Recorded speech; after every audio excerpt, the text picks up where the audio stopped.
जाह्नवी गांव की वह खूबसूरत जवान विधवा थी जिसकी खूबसूरती देखकर लोगों की सांसें थम जाती थीं। उसकी रंगत दूध में घुली चांदी जैसी सफेद थी, जिस पर सुबह की पहली सुनहरा धूप पड़ती तो लगता जैसे किसी देवता ने सोने और चांदी को मिलाकर कोई अनमोल मूर्ति गढ़ी हो।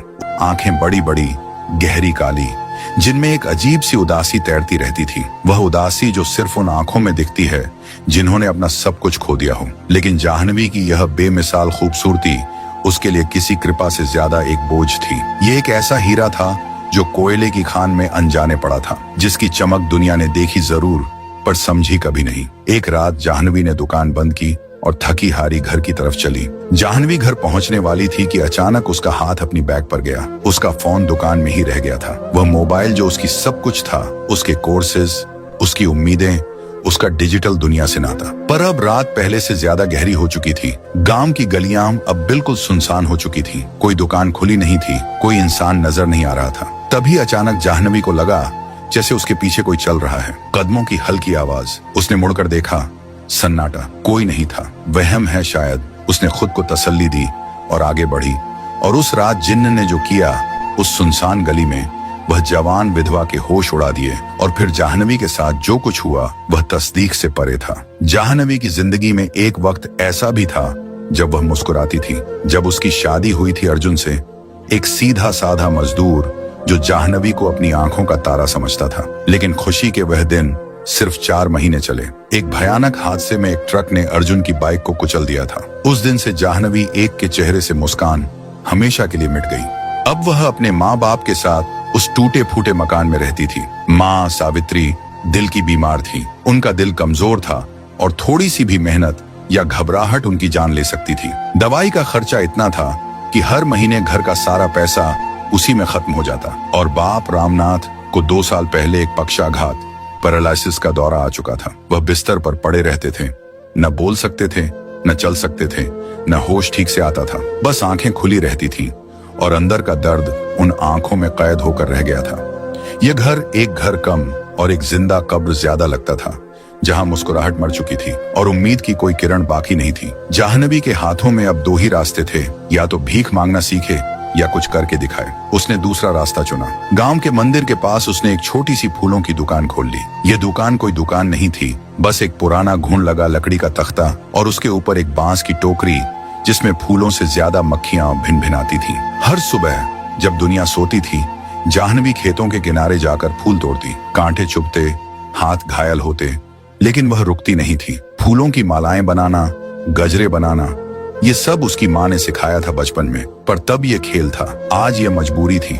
जाह्नवी हर रोज अपने नाजुक बदन को सज संवर कर दुकान पर बैठकर अपने फूल बेचती। लेकिन यहाँ भी उसकी खूबसूरती उसके पीछे पड़ गई। गांव के जवान मर्द, बूढ़े सांड, सबकी गंदी नजरें उसके जिस्म पर फिरती रहती। कोई फूल खरीदने के बहाने घंटों खड़ा रहता, कोई पैसा देने के बहाने उसकी उंगलियों को छूने की कोशिश करता, कोई बहाने बहाने से जिस्म को छूता या ऐसी गंदी बातें करता कि जाह्नवी शर्म से लाल हो जाती। एक बूढ़ा आदमी जिसके सामने के दांत टूटे हुए थे और जिसका झुर्रियों वाला चेहरा हवस से चमकता था, रोज आता और बोलते वक्त अपनी थूक उछालता था। क्या बात है जाह्नवी बेटी, आज तो तुम और भी ज्यादा खिल रही हो। ऐसे फूलों से मीठा तो तुम्हारा चेहरा है। और फिर वह ऐसी हंसी हंसता जिसमें गंदी नीयत साफ झलकती थी। जाह्नवी अपनी नजर नीची कर लेती और अपने दुपट्टे को और कसकर अपने सीने पर बांध लेती।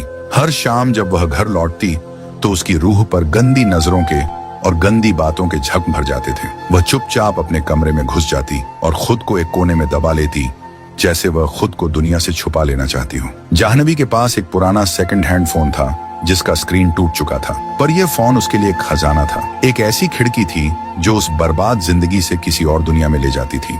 जब सावित्री सुबह उठकर घर का काम करती, चावल धोकर धूप में सुखाती, बर्तन मांजती, कपड़े धोकर फैलाती, तब जाह्नवी अपने कमरे में या छत के कोने में छुपकर अपने उस टूटे फोन में कुछ और सीखने की कोशिश करती। उसने एक बार YouTube पर देखा था कि कैसे लोग ऑनलाइन कोर्सेज करके घर बैठे पैसा कमा रहे हैं। उसने AI कोर्सेज देखने शुरू किए, कुछ बेसिक चीजें सीखने की कोशिश की। उसके दिल में एक छुपी हुई आग थी। वह यह सब सीखना चाहती थी ताकि वह ऑनलाइन काम कर सके, ताकि उसको दुकान पर जाकर उन गंदी नजरों का सामना न करना पड़े, ताकि वह माँ की दवाई का पूरा खर्चा कर सके। पर जिंदगी इतनी आसान कहाँ है। उसके पास सिर्फ 50 रुपए का मासिक डेटा रिचार्ज था, जो 5 दिन में खत्म हो जाता था। कोर्सेस अधूरे रह जाते, वीडियोस बीच में रुक जाती। वह तड़पती रहती कि अगली वीडियो देख ले, अगली चीज सीख ले, पर इंटरनेट खत्म। एक रात जब सब सो गए थे, जाह्नवी अपने बिस्तर पर बैठी हुई फोन की टूटी स्क्रीन को तक रही थी, जिसमें एक अधूरी वीडियो पहुंच पड़ी थी। उसने हताशा, फ्रस्ट्रेशन में फोन को तकिए पर दे मारा और अपने घुटनों में मुंह छुपाकर रोने लगी। मैं कुछ बनना चाहती हूँ, पर यह जिंदगी, ये गरीबी कुछ नहीं होने देती। मैं सीखना चाहती हूँ, पर इंटरनेट खत्म। मैं आगे बढ़ना चाहती हूँ, पर हर तरफ अंधेरा है। क्या यही मेरी किस्मत है? क्या मैं हमेशा ऐसे ही तड़पती रहूंगी? उसके आंसुओं ने तकिया गीला कर दिया। बाहर से रात की खामोशी थी, अंदर जाह्नवी के दिल में तूफान था। एक सुबह घर में जो रोज की हलचल होती थी, वह नहीं थी। चूल्हे से धुआं नहीं उठ रहा था, बर्तन की खनकार नहीं थी। हवा में एक अजीब सी गहरी खामोशी घुली हुई थी, जैसे कोई भारी मुसीबत आने वाली हो। जाह्नवी आंखें रगड़कर उठी और बाहर आई। माँ जमीन पर गिरकर बैठी हुई थी, एक हाथ अपने सीने पर रखे हुए। चेहरे पर दर्द की लकीरें और होंठ पीले पड़े थे। उनकी सांसें तेजी से चल रही थी। माँ! जाह्नवी चीखते हुए उनके पास भागी और उन्हें संभालने की कोशिश की। सावित्री की आंखें अध खुली थीं और होंठ कुछ कहने की कोशिश कर रहे थे, पर आवाज नहीं निकल रही थी। गांव के वैद्य को बुलाया गया। वैद्य ने सावित्री की नब्ज देखी, माथा छूकर तपिश महसूस की और गहरी सांस लेकर बोला, दिल का दौरा पड़ा है, बहुत कमजोर हो गई है। अब इन्हें पूरा आराम चाहिए और दवाई भी बेहतर वाली देनी पड़ेगी। ये सस्ती वाली काम नहीं करेगी। जाह्नवी के पैर जमीन में धंस गए। बेहतर दवाई? जब सस्ती वाली का भी खर्चा मुश्किल से हो पा रहा था, तो बेहतर दवाई का खर्चा कहां से आएगा? वैद्य चला गया। जाह्नवी माँ के सिरहाने बैठी रही और उनके हाथ को थामे रही। सावित्री की सांसें अब धीरे धीरे सामान्य, नॉर्मल हो रही थीं, पर उनका चेहरा अभी भी पीला था। वह आंखें खोलकर बेटी को देखने लगी और एक कमजोर सी मुस्कान दी। तू परेशान मत हो बेटा, मैं ठीक हो जाऊंगी, सावित्री ने कांपते हुए कहा। जाह्नवी के आंसुओं ने माँ के हाथ को गीला कर दिया। माँ, आप चुप रहो, कुछ मत बोलो, मैं सब ठीक कर दूंगी, आप बस ठीक हो जाओ। पर अंदर ही अंदर जाह्नवी टूट रही थी। उसके कंधे पर अब पूरी जिम्मेदारी आ गई थी। दुकान से जो थोड़ी कमाई होती थी, वह अब बेहतर दवाई और माँ की देखभाल के लिए काफी नहीं थी। अगले दिन से जाह्नवी ने अपनी मेहनत दुगनी कर दी। सुबह और जल्दी उठना, ज्यादा फूल तोड़ना, ज्यादा देर तक दुकान पर बैठे रहना। पर जिधर से भी देखो, पैसा काफी नहीं था। रात को जब वह अपने कमरे में आई, तो थकान से चूर होकर बिस्तर पर गिर गई। उसने अपना टूटा फोन उठाया और एक बार फिर वह AI कोर्स की वीडियो देखने की कोशिश की, पर इंटरनेट खत्म था। उसने फोन को एक तरफ फेंक दिया और अपनी आंखें बंद कर लीं। भगवान, अगर तू है कहीं तो मेरी सुनो, माँ को बचा लो। मैं कुछ भी कर सकती हूँ, कोई भी कीमत चुका सकती हूँ, बस मुझे रास्ता दिखा दे। वह नहीं जानती थी कि उसकी यह दुआ किसी और ने सुन ली थी, किसी ऐसे ने जिसके इरादे नेक नहीं थे, किसी ऐसे ने जो सालों से इंतजार कर रहा था। गांव के किनारे पर एक पुरानी हवेली थी, जो सालों से वीरान पड़ी थी। उसकी दीवारें खो चुकी थीं, छत झड़ चुकी थी और दरवाजे टूटे हुए थे। गांव के लोग उस हवेली के पास जाने से डरते थे, क्योंकि कहानी थी कि उस हवेली में कोई बुरी ताकत रहती है। सालों पहले उस हवेली में एक ताकतवर जमींदार रहता था, विक्रम सिंह। वह एक जालिम और अय्याश इंसान था, जो अपनी दौलत और ताकत का गलत इस्तेमाल करता था। कहानी है कि उसने अपनी हवस की खिदमत में कई बेगुनाह लड़कियों की जिंदगी तबाह की थी। एक दिन गांव के लोगों ने मिलकर उसे मार डाला, लेकिन मरते वक्त उसने एक लानत दी थी, मैं मरता नहीं हूँ, मैं वापस आऊंगा और जब आऊंगा तो सबसे खूबसूरत लड़की को अपनी पत्नी बनाकर ले जाऊंगा। उस रात आसमान में बिजली चमकी और हवेली की जमीन फट गई। विक्रम की रूह उस हवेली की नींव में कैद हो गई, लेकिन वह आम रूह नहीं थी।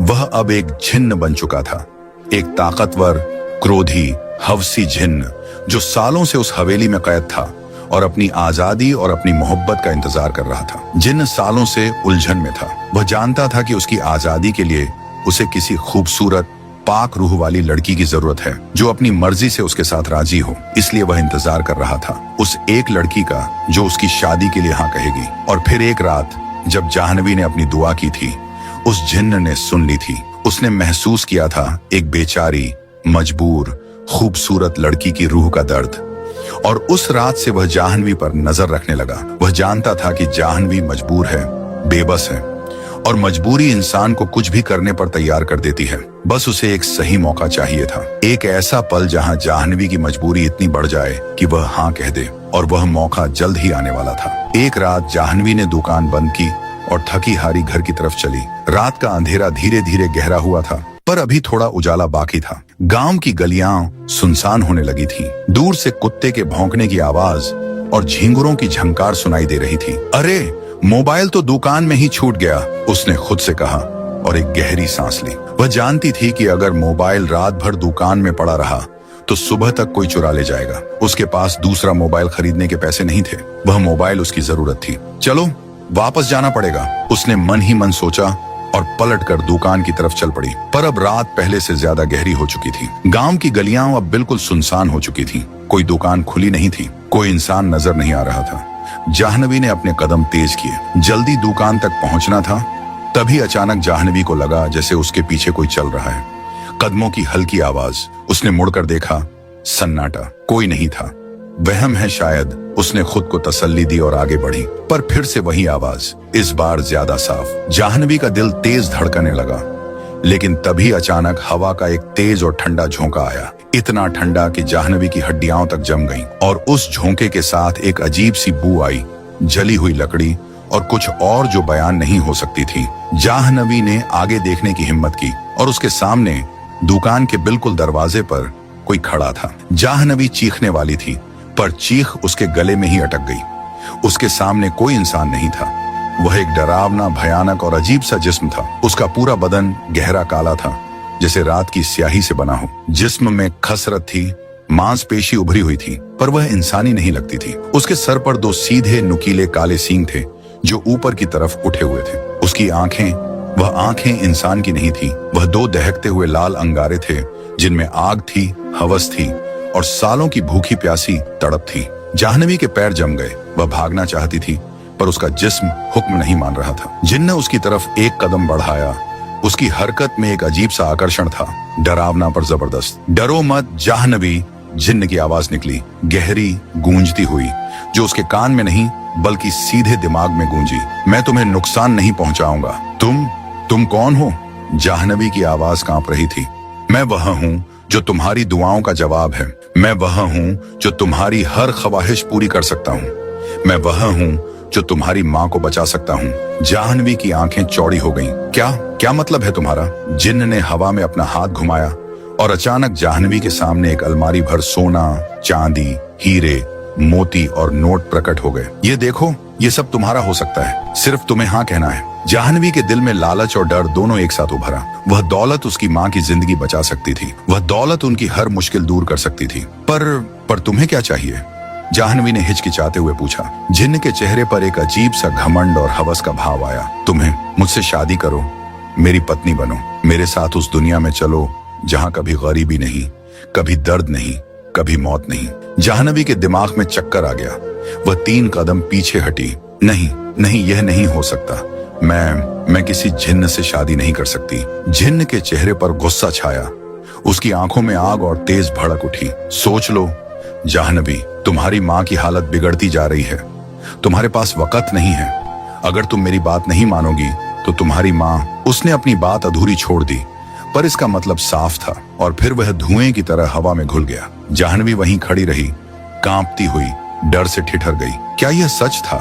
क्या वह सपना था? पर वह अंगार जैसी आंखें अभी भी उसकी याद में जल रही थीं। वह रोते हुए घर भागी। उस रात उसे नींद नहीं आई। बार बार वह जिन्न का चेहरा उसके सामने आ जाता और उसके साथ वह दौलत भी जो माँ की जान बचा सकती थी। अगले कुछ दिनों में सावित्री की हालत और बिगड़ती गई। उनका सीना रोज दर्द करता, उनकी सांसें कमजोर पड़ती गईं। वैद्य ने साफ कह दिया था कि अगर बेहतर इलाज नहीं हुआ तो कुछ भी हो सकता है। जाह्नवी बेहाल हो गई। दुकान पर बैठकर वह रोती रहती। घर आकर वह माँ के सिरहाने बैठी रहती और उनके हाथ थामे रहती। माँ, आप छोड़कर मत जाना, मैं अकेली रह जाऊंगी। बाप भी बिस्तर पर हैं और अगर आप भी चली गईं तो मैं क्या करूंगी? जाह्नवी अपने सर को माँ के पैर पर रखकर फूट फूट कर रोई। सावित्री उसके बाल सहलाती। बेटा, किस्मत हमारे हाथ में नहीं होती। तू हिम्मत रखना, भगवान सब ठीक कर देंगे। पर भगवान कुछ नहीं कर रहे थे। हालत दिन ब दिन बिगड़ती जा रही थी और फिर एक रात फिर से वह जिन्न आया। इस बार वह जाह्नवी के कमरे में था। वक्त खत्म हो रहा है जाह्नवी, जिन्न ने कहा। उसकी आवाज में अब एक दबाव था। तुम्हारी माँ की सांसें गिनती की हैं। अगर तुम अभी हाँ नहीं कहती तो कल सुबह तुम्हारी माँ इस दुनिया में नहीं होगी। जाह्नवी अपने बिस्तर पर बैठी थी, अपने घुटनों को सीने से चिपकाए। वह रो रही थी। प्लीज मुझे मत सताओ। मैं क्या करूं? कोई रास्ता बताओ। रास्ता मैं बता चुका हूं। मेरी पत्नी बन जाओ। मैं तुम्हारी माँ को ठीक कर दूंगा। तुम्हारे घर में दौलत की बारिश कर दूंगा। तुम्हें कभी किसी की गंदी नजर नहीं सहनी पड़ेगी। तुम एक रानी की तरह रहोगी। पर तुम्हारे साथ तुम इंसान नहीं हो। मैं कैसे? जिन्न थोड़ा और करीब आया। जाह्नवी ने अपनी आंखें बंद कर ली। उसकी सांस रुक गई। मैं तुम्हें हर्ट नहीं करूंगा जाह्नवी। मैं तुमसे सच्ची मोहब्बत करता हूँ। सालों से मैं उस लड़की का इंतजार कर रहा था जो मेरे लायक हो। और जब मैंने तुम्हें देखा, तुम्हारी खूबसूरती, तुम्हारा दर्द, तुम्हारा प्यार अपनी माँ के लिए, मैं जानता था कि तुम ही वह हो। मेरी किस्मत हो तुम। जाह्नवी ने आंखें खोली। जिन्न की लाल आंखों में अब गुस्सा नहीं था, एक अजीब सी दीवानगी थी, एक ऑब्सेशन था। मुझे सोचने का वक्त दो, जाह्नवी ने कांपते हुए कहा। कल सुबह तक सोच लो, कल मैं फिर आऊंगा। और अगर तुमने हाँ कहा तो तुम्हारी हर मुश्किल दूर हो जाएगी। अगर इनकार किया तो तुम्हें खुद पता है क्या होगा। और वह हवा में गायब हो गया। जाह्नवी वहीं बैठकर रोने लगी। वह फंस गई थी। एक तरफ माँ की जान, दूसरी तरफ उसकी अपनी जिंदगी। वह क्या करे, कैसे फैसला करे? उस रात जाह्नवी को बिल्कुल नींद नहीं आई। वह अपने टूटे फोन को हाथ में लिए बैठी रही। उस फोन में वह अधूरे कोर्सेज थे, उसकी अधूरी ख्वाहिशें थीं, उसकी वह जिंदगी थी जो वह जीना चाहती थी। पर अब शायद यह सब कुछ खत्म हो गया था। शायद उसकी किस्मत में यह नहीं लिखा था। सुबह हुई। जाह्नवी उठकर माँ के पास गई। सावित्री बहुत कमजोर लग रही थी। उनके होंठ सूखे थे और आंखें धुंधली। जाह्नवी ने उनके माथे पर हाथ रखा। वह तप रहा था। माँ! जाह्नवी की आवाज फटने लगी। माँ प्लीज छोड़कर मत जाना। सावित्री ने अपनी आंखें खोली और बेटी को देखा। उन्होंने एक कमजोर सी मुस्कान दी। बेटा, मैं थक गई हूँ। मुझे लगता है अब जाने का वक्त आ गया है। नहीं! जाह्नवी चीखते हुए उनके गले लग गई। नहीं माँ, मैं कुछ करूंगी। मैं आपको ठीक कर दूंगी। भरोसा रखिए बस। उस पल जाह्नवी ने फैसला कर लिया। वह चाहे जितनी भी बड़ी कीमत चुकानी पड़े, वह अपनी माँ को नहीं जाने देगी। शाम हुई। जाह्नवी ने अपने आप को कमरे में बंद कर लिया। वह जानती थी कि जिन्न आएगा और उसने अपना फैसला कर लिया था। जैसे ही रात गिरी, कमरे में वह अब जानी पहचानी ठंडक और अंधेरा छाया और जिन्न प्रकट हुआ। तो तुमने सोचा? जिन्न ने सीधे मुद्दे पर बात की। जाह्नवी खड़ी हुई। उसकी आंखें लाल थीं रोते रोते, पर अब उनमें एक अजीब सा जज्बा भी था, एक फटकार भी थी। हाँ, मैं तुम्हारे साथ चलने को तैयार हूँ। मैं तुम्हारी पत्नी बन जाऊंगी, पर पहले तुम्हें मेरी माँ को ठीक करना होगा और मेरे घर में इतना पैसा देना होगा कि मेरी माँ बाप की जिंदगी भर की जरूरत पूरी हो जाए। ये मेरी शर्त है। जिन्न के चेहरे पर खुशी की एक चमक आई। उसने अपना हाथ आगे बढ़ाया। तथास्तु, कल सुबह तुम्हारी माँ बिल्कुल तंदुरुस्त होंगी और तुम्हारे घर में इतनी दौलत होगी कि तुम्हें कभी किसी चीज की कमी नहीं होगी। और मुझे कुछ दिन का वक्त चाहिए। मैं अपनी माँ बाप के साथ कुछ और दिन रहना चाहती हूँ। उनसे अलविदा कहना चाहती हूँ। जिन्न थोड़ा गुस्से में आया। नहीं, तुम्हें अभी मेरे साथ चलना होगा। तुम चाहते हो मैं खुशी खुशी तुम्हारे साथ चलूं या फिर तुम्हें फोर्स करना पड़ेगा? जाह्नवी ने हिम्मत से कहा। अगर तुम मुझे कुछ दिन का वक्त दोगे तो मैं खुद तुम्हारे साथ चलूंगी, वरना तुम जानते हो कि जबरदस्ती से पाई हुई मोहब्बत असली नहीं होती। जिन्न ने सोचा। वह जानता था कि जाह्नवी सही कह रही है। उसने सालों इंतजार किया था। कुछ दिन और सही। ठीक है, तुम्हें 7 दिन का वक्त है। 7 दिन में तुम्हें मेरी हवेली में आना होगा, वही हवेली जहां मैंने जन्म लिया था। और याद रखना, अगर तुम भागने की कोशिश की या किसी से मदद मांगी तो मैं तुम्हारी पूरी फैमिली को तबाह कर दूंगा। और वह गायब हो गया। अगली सुबह जब जाह्नवी उठी तो घर में एक अजीब सा सुकून था। वह माँ के कमरे में गई। सावित्री बैठी हुई चाय पी रही थी। उनका चेहरा खिला हुआ था, आंखों में चमक थी और वह बिल्कुल तंदुरुस्त लग रही थी। माँ! जाह्नवी दौड़कर उनके गले लग गई। क्या हुआ बेटा? मैं ठीक हूँ। पता नहीं कल रात क्या हुआ, पर आज मैं बिल्कुल ठीक महसूस कर रही हूँ। लगता है भगवान ने मेरी सुन ली। जाह्नवी के आंसुओं ने माँ के कपड़े गीला कर दिया। वह जानती थी यह भगवान की नहीं, उस जिन्न की मेहरबानी थी और इस मेहरबानी की कीमत वह 7 दिन बाद चुकाएगी। उसकी नजर घर के एक कोने में रखे संदूक पर पड़ी। वह संदूक कल तक खाली था, पर आज उसमें से सोने चांदी के सिक्के झलक रहे थे। जिन्न ने अपना वादा पूरा कर दिया था। अब जाह्नवी की बारी थी। उसने अपने आप से एक सवाल पूछा, क्या सच में कोई भी रास्ता नहीं है इस सब से बचने का? वह अपने कमरे में बैठी थी और अपने टूटे फोन में कुछ सर्च कर रही थी। उसने जिन्न से कैसे बचे टाइप किया। कई आर्टिकल्स आए, कुछ बकवास थे, पर एक आर्टिकल ने उसका ध्यान खींचा। आर्टिकल में लिखा था, जिन्न ताकतवर होते हैं पर उनकी भी कमजोरियां होती हैं। अगर कोई जिन्न किसी इंसान से शादी करना चाहता हो तो इसका मतलब है कि उसे उस इंसान की रजा की जरूरत है। जबरदस्ती से शादी जिन्न को पूरी ताकत नहीं देती, और अगर शादी से पहले उस जिन्न को किसी खास मंत्र या तंत्र से बांधा जाए तो वह हमेशा के लिए कैद हो सकता है। जाह्नवी के दिल में एक चिंगारी जगी। अगर यह सच है तो शायद कोई रास्ता हो, शायद वह बच सके। पर उसे किसी ऐसे इंसान की जरूरत थी जो इन चीजों के बारे में जानता हो। तभी उसे याद आया, गांव से कुछ दूर जंगल के पार एक बाबा रहते थे। लोग कहते थे कि वह तांत्रिक हैं। कुछ लोग उन्हें पागल कहते थे, कुछ लोग उनसे डरते थे। पर जाह्नवी के पास अब कोई विकल्प नहीं था। उसने फैसला किया, वह उस बाबा से मिलेगी, चाहे जो हो जाए। अगला दिन था। जाह्नवी ने माँ से कहा कि वह मंदिर जा रही है। जाह्नवी जंगल की तरफ चली। रास्ता मुश्किल था, पत्थर, कांटे, खड़ी चढ़ाई, पर जाह्नवी रुकी नहीं। उसके पास सिर्फ 6 दिन बचे थे। जंगल के बीच में एक छोटी सी झोंपड़ी थी जिसमें धुआं उठ रहा था। जाह्नवी ने दरवाजा खटखटाया। कौन है? अंदर से एक भारी डरावनी आवाज आई। मैं जाह्नवी हूँ, मुझे आपकी मदद चाहिए। दरवाजा खुला। बाहर एक लंबे दुबले पतले बाबा निकले। उनका पूरा चेहरा बाल और दाढ़ी में छुपा हुआ था। अंदर आओ, बाबा ने कहा। झोंपड़ी के अंदर सब कुछ अजीब था। दीवारों पर अलग अलग यंत्र बने थे। एक कोने में धूनी जल रही थी। हवा में कपूर और अगरबत्ती की तेज महक थी। बाबा जमीन पर बैठे और जाह्नवी को भी बैठने का इशारा किया। बोल, क्या मुसीबत है? बाबा ने सीधे पूछा। जाह्नवी ने पूरी कहानी सुना दी। जिन्न का मिलना, उसकी डिमांड, माँ का ठीक होना और अब उसका 7 दिन का डेडलाइन। बाबा चुप हो गए। उन्होंने अपनी आंखें बंद की और कुछ देर सोचते रहे। फिर बोले, तू बहुत बड़ी मुसीबत में फंस गई है बेटी। ये कोई आम जिन्न नहीं है, ये विक्रम सिंह का आत्मा है जो अब बहुत ताकतवर जिन्न बन गया है। उसे हराने का सिर्फ एक तरीका है। क्या? जाह्नवी की आंखों में उम्मीद जगी। उस हवेली में जहां वह रहता है वहां उसकी ताकत का मरकज है। अगर तू उस मरकज को तोड़ दे तो वह कमजोर हो जाएगा। फिर उसे अलग से एक खास चक्र में बांधकर मुक्ति दी जा सकती है। पर मैं यह सब कैसे करूंगी? मैं तो कुछ नहीं जानती। बाबा ने एक छोटी सी पोटली निकाली जिसमें कुछ जड़ियाओं और एक ताबीज था। यह ताबीज अपने गले में पहन ले, यह तुझे उस जिन्न की कुछ ताकतों से बचाएगा।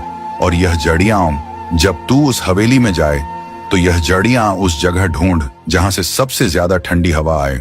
वही उसकी ताकत का मरकज होगा। वहां यह जड़ियां जला देना और यह मंत्र पढ़ना। बाबा ने एक कागज पर मंत्र लिखा और जाह्नवी को दे दिया। पर ध्यान रखना, जिन्न को शक नहीं होना चाहिए। अगर उसे पता चल गया कि तू कुछ करने की कोशिश कर रही है तो वह तुझे खत्म कर देगा। इसीलिए तू चालाकी से काम लेना। जब वह तुझे हवेली में ले जाए तब तू उससे बात में उलझा कर रखना और अपना काम करना। जाह्नवी ने ताबीज और जड़ियां संभाल ली। आपका बहुत बहुत शुक्रिया बाबा, आपने मेरी जान बचा ली। अभी बची नहीं बेटी, अभी खतरा बाकी है।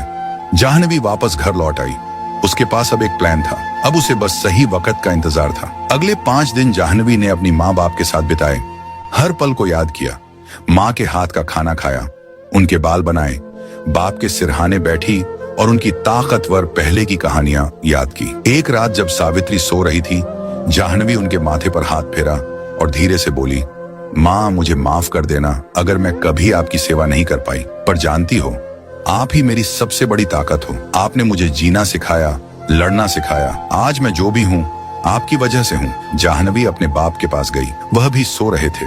वह उनके बुलंद शरीर को देखकर रो पड़ी। वह बाप जो कभी इतने मजबूत थे आज बिस्तर पर मजबूर थे। पापा, मैं आपसे बात नहीं कर सकती, पर जानती हूँ कि आप मेरी सुन सकते हो। आपने मुझे हमेशा हिम्मत दी। आपने मुझे कभी कमजोर नहीं समझा। आज मैं जो करने जा रही हूँ वह आपकी ही हिम्मत है जो मुझे मिल रही है। आखिरी दिन आ गया, 6ठे दिन की शाम। कल 7 दिनों की डेडलाइन पूरी हो जाएगी। जाह्नवी ने माँ से कहा कि वह अपनी एक सहेली के घर जा रही है रात को। सावित्री को कुछ शक नहीं हुआ। जाह्नवी ने अपने गले में वह ताबीज पहना जो बाबा ने दिया था। अपनी कमीज की जेब में वह जड़ियां और मंत्र का कागज छुपा लिया और रात का इंतजार करने लगी। जब रात घिरी, जाह्नवी ने अपने घर की आखिरी बार तरफ देखा। शायद वह वापस न लौट पाए, शायद यह आखिरी बार हो, पर वह रुकना नहीं चाहती थी। वह लड़ना चाहती थी। वह उस वीरान हवेली की तरफ चली। वीरान हवेली रात के अंधेरे में और भी डरावनी लग रही थी। उसकी टूटी दीवारें, झड़ते हुए दरवाजे और अंदर से आती ठंडी हवा, सब कुछ कहानी कह रही थी कि यहाँ कुछ बुरा है। जाह्नवी ने हिम्मत जुटाई और हवेली के अंदर कदम रखा। अंदर का मंजर हैरान कर देने वाला था। हवेली अब वीरान नहीं थी, वह एक शानदार महल बन चुकी थी। झूमर शैंडलियर चमक रहे थे, शीशे वाली दीवारें थीं, सुनहरा फर्नीचर था और हर जगह चमक दमक थी। स्वागत है मेरी रानी, जिन्न की आवाज गूंजी। जाह्नवी ने इधर उधर देखा, तभी जिन्न उसके सामने प्रकट हुआ, पर आज वह पहले से अलग दिख रहा था। उसका काला जिस्म अब धुंधला सा था, जैसे वह अपने आप को थोड़ा इंसानी बना रहा हो। सींग अभी भी थे, पर आंखों में अब वह लाल आग कम थी। एक अजीब सा प्यार ज्यादा था। देखो, मैंने तुम्हारे लिए यह सब सजाया है। अब से तुम यहाँ की महारानी हो। हर ख्वाहिश पूरी होगी, हर सपना सच होगा। जाह्नवी ने अपने डर को छुपाया। उसे याद था कि उसे जिन्न को बात में उलझाना है। ये बहुत खूबसूरत है, जाह्नवी ने कहा, पर उसकी आवाज में वह मिठास नहीं थी। तुम दुखी लग रही हो, क्या बात है? जिन्न ने पूछा। मैं बस सोच रही थी कि मुझे अपनी माँ बाप की याद आएगी, उनसे दूर रहना मुश्किल होगा। जिन्न ने अपना हाथ जाह्नवी की तरफ बढ़ाया। उसकी उंगलियां जाह्नवी के चेहरे को छूने वाली थीं, पर जाह्नवी ने अपने आप को रोक लिया। तावीज ने काम किया। जिन्न का हाथ पीछे हट गया। तुम्हें उनकी फिक्र करने की जरूरत नहीं, मैं उनका ख्याल रखूंगा।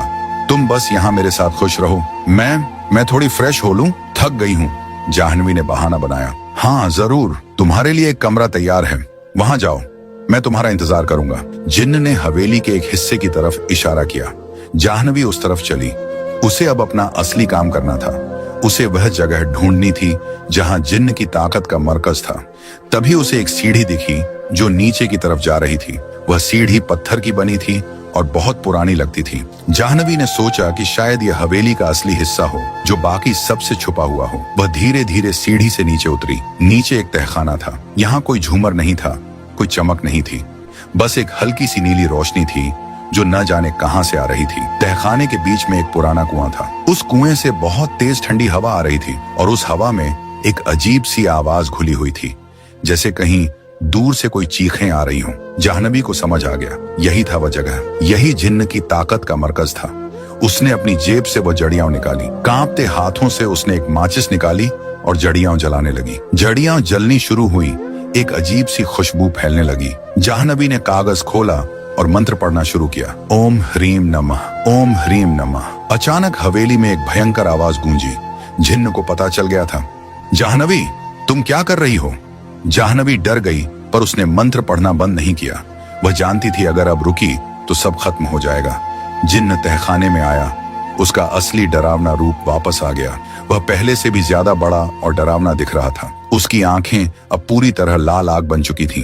तुमने मुझे धोखा दिया, जिन्न ने गरज कर कहा। जाह्नवी पीछे हटी और मंत्र पढ़ती रही। जिन्न उसकी तरफ बढ़ने लगा, पर जड़ियों की आग ने एक सुरक्षा चक्र बना दिया था जो जिन्न को करीब नहीं आने दे रहा था। तुम यह करके खुश हो जाओगी? तुम्हारी माँ को मैं फिर से बीमार कर दूंगा, तुम्हारे घर की दौलत छीन लूंगा। नहीं, जाह्नवी चीखते हुए बोली।